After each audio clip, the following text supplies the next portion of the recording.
I'm going to process a recording of a bass guitar, so let's just import it into Pro Tools as a new track. And it's not that fantastic playing, but it will do for the purpose.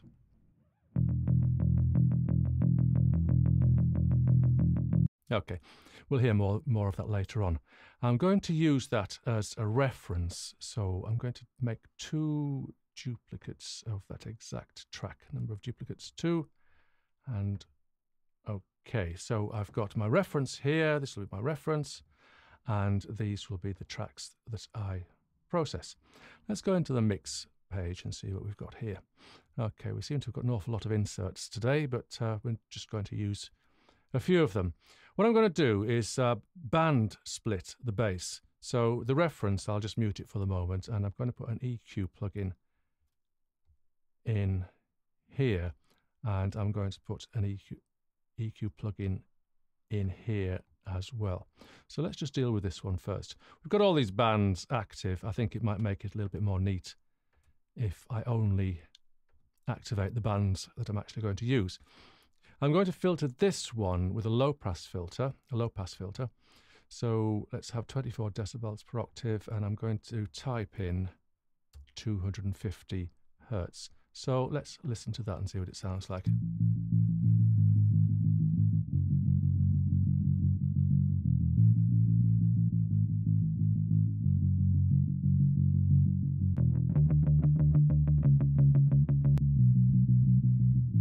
Okay, and in the other one, once again, I'll make it nice and neat because that's the way that I like it.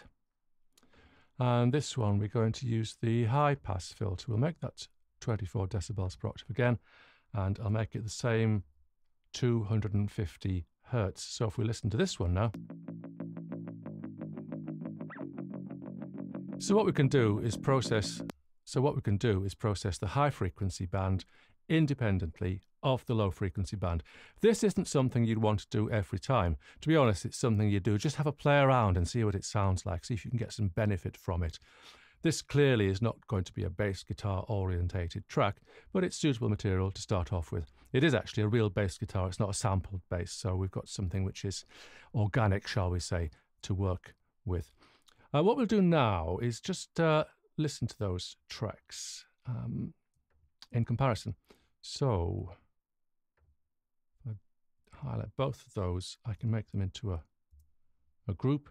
So now I can solo them on and off together. So we can compare these two versions. Let's start with the original.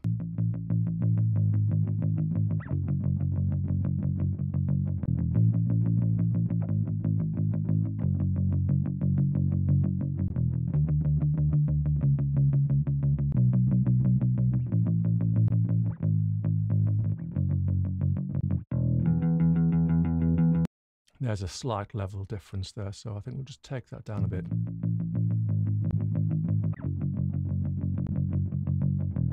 Okay, that's near enough. So what we're going to do now is we're going to do something with the high band. I think we'll just leave the low band as it is, and we'll do something with the high band and see what we can achieve with it. I'm going to put a compression plug in, and I'm going to use this Waves emulation of the Universal Audio 1176, and let's try the blue version, and we'll take the analog nastiness off. So let's hear just this track compressed. I can with my keyboard shortcuts, I can just solo that one track even though they're grouped together.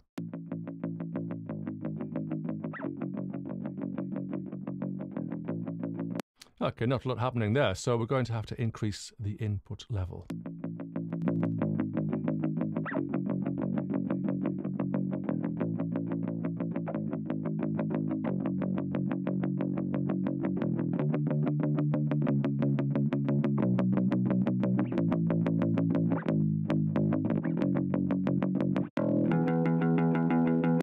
Okay, that doesn't sound too bad. It sounds like the kind of, oh, didn't mean to do that. Sounds like the kind of grungy, gnarly effect that I think would suit this bass guitar recording. So let's just adjust the level of that to mix it in to something which sounds nice.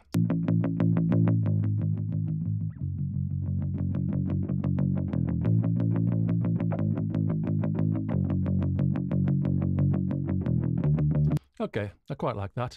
Let's compare it with the original because we want to know whether we're making a difference and whether we're making an improvement.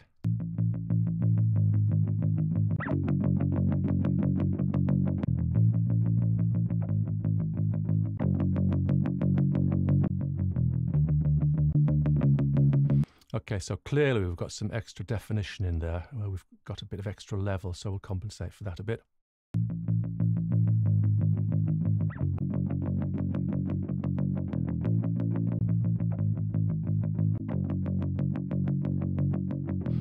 Okay, I'm rather liking that edginess that the sound's got.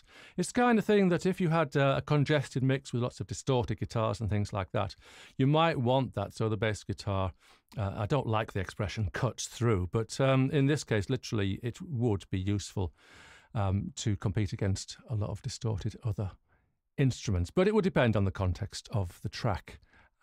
Don't do anything unless you like the result, I think is the motto there. Let's, you'll see I've left a little slot here because I've got this feeling that I want to put a harmonic generation plug in, and I'm going to use the FabFilter Saturn.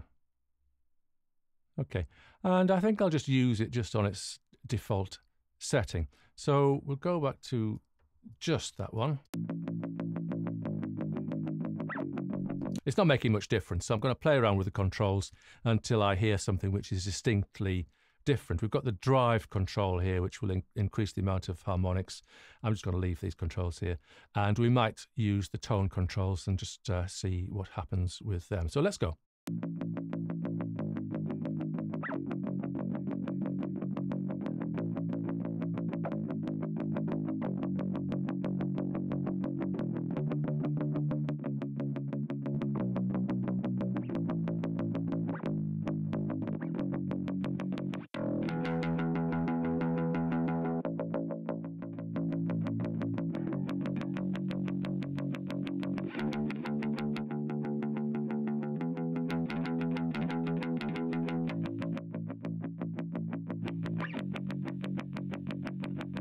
Good, I think that's making a distinct difference, and that's the kind of thing that I want to hear. I want to hear that difference. When you've got a distinct difference that's clearly audible, then you've got something you can work with and you can tone it down if you need to. I seem to notice a little bit of noise in the background. Let's just see where that's coming from. It's not the EQ. Well, it seems like it's the Saturn. It's a combination of the Saturn and the compression that's making that noise audible. We don't like noise in general, but sometimes we can just accept it as a bit of extra texture. Let's make a comparison again.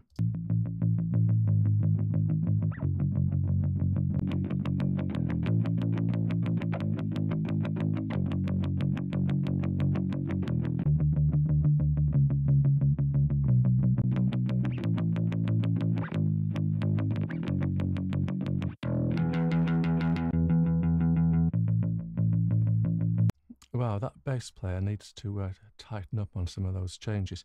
But never mind, let's press on. In the context of a whole song, that kind of error in the bass, it can sometimes give it interest and texture rather than being perceived as an error as such. There's a fine line between something being human and being too perfect. And when something's too perfect, it becomes uninteresting to listen to. One interesting test we might try here is to copy these plugins. We'll copy that one and that one over to the reference. Ooh, quite a lot of noise there.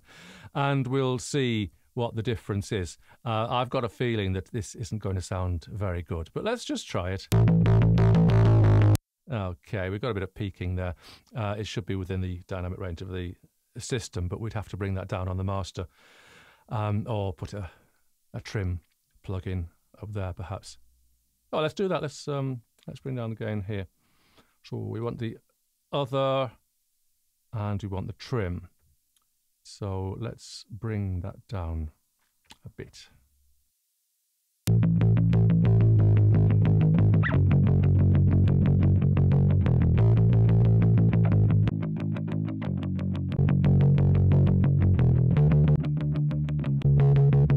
Okay, the level's not quite the same. Let's just make that more similar.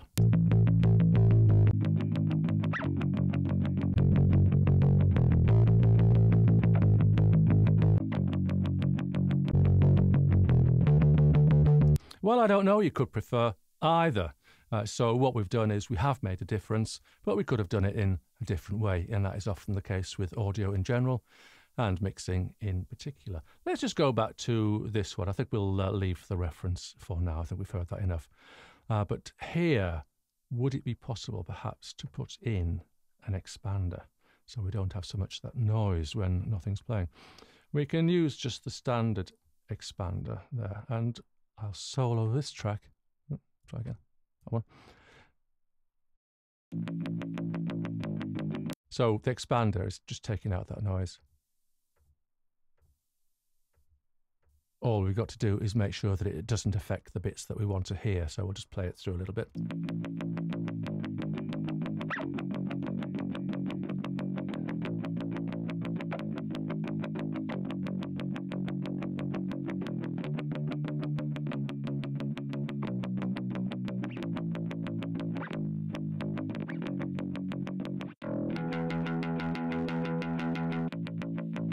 That seems all right just on the default settings.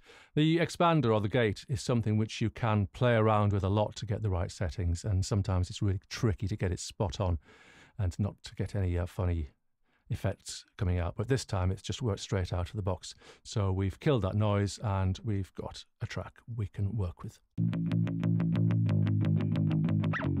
Let's compare the two again. I'll just take these plugins out one by one so you can see what I'm doing, and I'll just put that down to back to 0 dB. So let's just compare the whole thing.